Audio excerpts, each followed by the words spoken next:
तो शुरू करेंगे पार्ट 3 को, लेकिन इससे पहले पार्ट 1 और 2 मैंने करवा दिया है। इनकेस आपने मिस किया है किसी भी पार्ट को तो इस वीडियो के डिस्क्रिप्शन में एक लिंक होगी जो कि प्लेलिस्ट की है, वहाँ पे पार्ट 1, 2 और ये 3 तीनों आपको मिल जाएंगे। और जितने भी पार्ट्स आएंगे वो सब उसी प्लेलिस्ट में आएंगे। प्लेलिस्ट का नाम पहले भी आपको बता चुका हूँ, उसका नाम है air force and navy GK, special GK, ठीक है।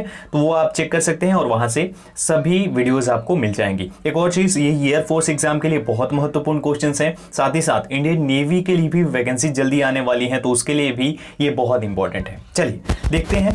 पहला सवाल यानी 51 नंबर है कि आदि शंकराचार्य का जन्म कहाँ हुआ था। वेयर वाज आदि Shankaracharya born.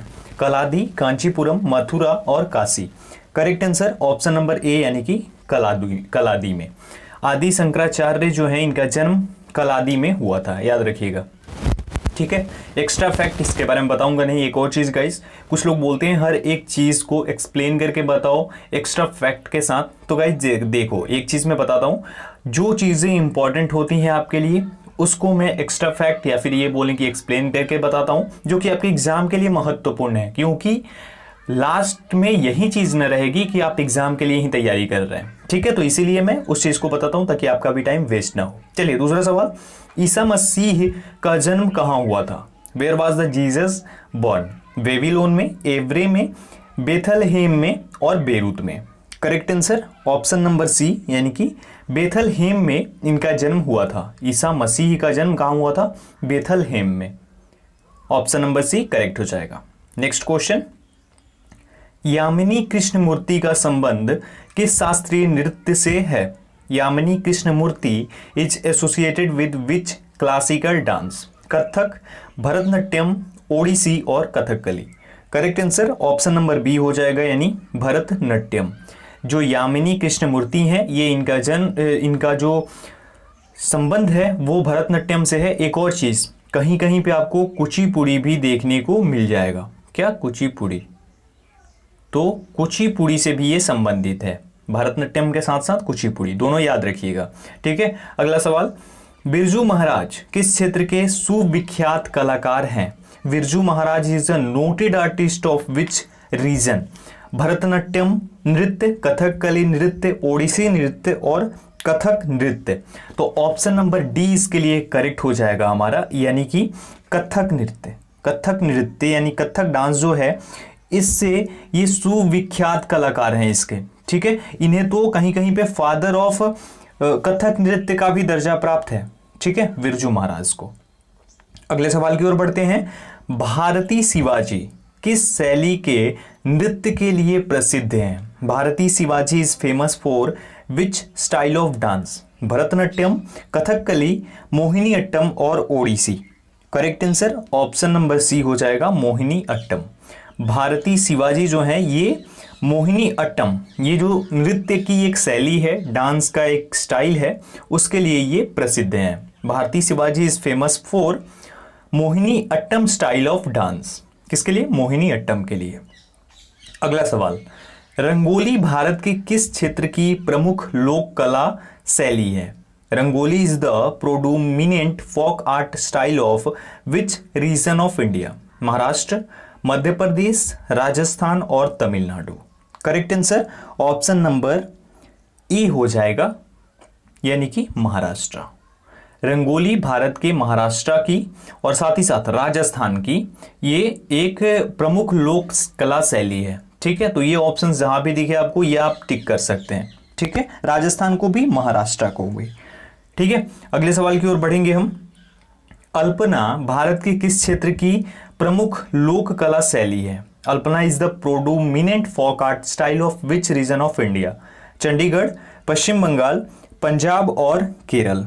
Correct answer option number B हो जाएगा यानी पश्चिम बंगाल। अल्पना जो है ये भारत के पश्चिम बंगाल राज्य की एक प्रमुख लोक कला शैली है। Alpana is the predominant folk art style of West Bengal region of India. West Bengal के अभी मुख्यमंत्री जो वर्तमान में है वो ममता बनर्जी हैं।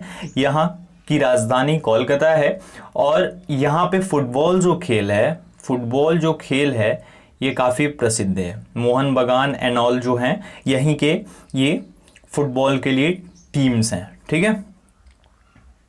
बढ़ते हैं अगले सवाल की ओर। नेक्स्ट है हमारा, गुरु नानक देव का जन्म कब हुआ था?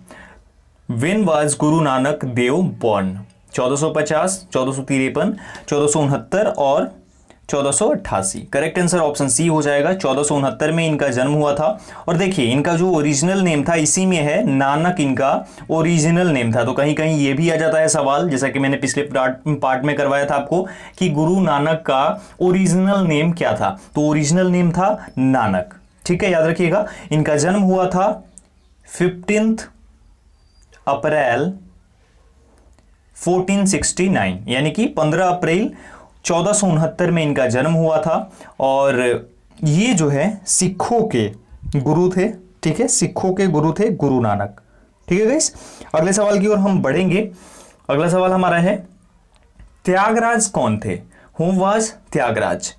वैज्ञानिक, नृतक, संगीतज्ञ और राजनीतिज्ञ। Correct answer option number C हो जाएगा, यानी कि ये संगीतज्ञ थे, यानी कि म्यूजिशियन थे। Tyagaraja was a famous musician. इनके बारे में अगर आप रिसर्च करेंगे तो आपको बहुत सारी जानकारियां मिलेंगी, लेकिन वो एग्जाम के लिए महत्वपूर्ण नहीं है, इसीलिए मैं कुछ ज्यादा नहीं बता रहा हूं, ताकि आपका भी टाइम वेस्ट ना हो। जो एक्चुअल जानकारी है, जो मेन चीज है, वो आपको पता चल जाए। ठीक है, आगे बढ़ते हैं। बंगाल में भक्ति आंदोलन के प्रवर्तक थे। Who was the originator of the भक्ति movement in Bengal? नामदेव, चैतन्य, रामानंद और रामानुज। करेक्ट आंसर इसके लिए हो जाएगा हमारा ऑप्शन नंबर बी, यानी कि चैतन्य। चैतन्य जो थे, चैतन्य ये बंगाल में भक्ति आंदोलन के प्रवर्तक थे। Chaitanya was the originator of the Bhakti movement in Bengal. तो बंगाल में जो भक्ति मूवमेंट हुआ था उसमें इन्होंने काफी अहम भूमिका निभाई थी। अगले सवाल की ओर, भारत में पुनर्जागरण का जनक कहा जाता है? Who is called the father of renaissance in India? Mahatma Gandhi, Raja Ram Mohan Roy, Swami Vivekananda और इनमें से कोई नहीं। Correct answer option number B हो जाएगा, यानी कि राजा राम मोहन राय जो हैं, इन्हें भारत में पुनर्जागरण के काल का जनक कहा जाता है। पुनर्जागरण का जनक किसे कहा जाता है? राजा राम मोहन राय को। राजा राम मोहन राय जो हैं, एक और चीज के लिए प्रसिद्ध हैं, या फिर ये बोले कि इनको जाना जाता है, वो क्या है आप कमेंट सेक्शन में कमेंट करके बताएंगे। कई बार उस क्वेश्चन को मैंने बताया है और हमेशा वो एग्जाम में पूछा जाता है। चलिए अगला सवाल, संत कबीर का जन्म कहाँ हुआ था? Where was Sant Kabir born? Kabirdas जो थे, वाराणसी, हैदराबाद, मथुरा और दिल्ली। करेक्ट आंसर हो जाएगा ऑप्शन नंबर ए, यानी कि वाराणसी। संत कबीर जो थे, इनका जन्म वाराणसी में हुआ था। संत Kabir was born in Varanasi. इन्हें कबीरदास भी बोला जाता था। अगला सवाल, महावीर का जन्म किस राजघराने में हुआ था? In which royal family was Mahavira born? Kshatriya, Shakya, Lichchhavi और सातवाहन। करेक्ट आंसर इसके लिए हो जाएगा हमारा ऑप्शन नंबर ए, यानी कि क्षत्रिय राजघराने में महावीर, स्वामी महावीर का जन्म हुआ था। ठीक है, स्वामी महावीर का जन्म किसमें हुआ था? क्षत्रिय में। ठीक है, अगले सवाल की ओर, बुद्ध किस वंश से संबंधित थे? Buddha was related to which dynasty? Shakya, Satrika, Kuru और मौर्य। करेक्ट आंसर इसके लिए ऑप्शन नंबर ए हो जाएगा, यानी कि शाक्य। बुद्ध जो थे ये शाक्य वंश से संबंधित थे। Buddha was related to Shakya dynasty. Okay, याद रखिएगा। बढ़ते हैं अगले सवाल की ओर। नेक्स्ट है हमारा, ज्ञान प्राप्ति से पूर्व महावीर का नाम क्या था? What was Mahavir's name before attaining enlightenment? Options हैं वर्धमान, अंशुमान, सुधाकर और सोमदत्त। तो ये सवाल जो होते हैं, यानी कि पहले ज्ञान प्राप्ति से, ये सब सवाल जो होते हैं ये बहुत महत्वपूर्ण होते हैं, हर बार एग्जाम में आते हैं। करेक्ट आंसर हो जाएगा ऑप्शन नंबर ए, यानी कि वर्धमान। जब इन्हें ज्ञान प्राप्त नहीं हुआ था तो उस टाइम पे महावीर जो थे, स्वामी महावीर, इनका नाम था वर्धमान। ठीक है, ये फिर बोल सकते हैं कि इनका जो बर्थ नेम या फिर जब जन्म हुआ था इनका, उस टाइम पे वर्धमान था। उसके बाद जब भी आप ज्ञान प्राप्त करते हैं, कोई भी हो, वो उस टाइम पे उनको नाम मिलता है, तो उसके बाद महावीर नाम हुआ। ठीक है, अगले सवाल की ओर बढ़ते हैं। निम्न में से कौन संत महाराष्ट्र से थे? Which of the following saints was from Maharashtra? Maitreyi, Tukaram, Tyagaraja और व्यास। करेक्ट आंसर इसके लिए हो जाएगा हमारा ऑप्शन नंबर बी यानी कि तुकाराम। ये तुकाराम जो थे ये संत कहां से थे? महाराष्ट्र से थे। ऑप्शन नंबर बी बिल्कुल हमारा करेक्ट हो जाएगा, यानी कि saint Tukaram was from Maharashtra. ठीक है, अगला सवाल, दक्षिण भारत के अलवार थे, Alvar of South India were संत, योद्धा, व्यापारी, मूर्तियों के शिल्पकार। करेक्ट आंसर इसके लिए हो जाएगा हमारा ऑप्शन नंबर ए, ये एक संत थे। जो ये दक्षिण भारत के अलवार थे ये एक संत थे। Alvar of South India were a saint. Okay, याद रखिएगा। अगले सवाल, सिखों के किस गुरु का जन्म पटना साहिब में हुआ था? विच सिख गुरु was born in Patna Sahib? Guru Nanak Dev, गुरु गोविंद सिंह, गुरु और अर्जुन देव।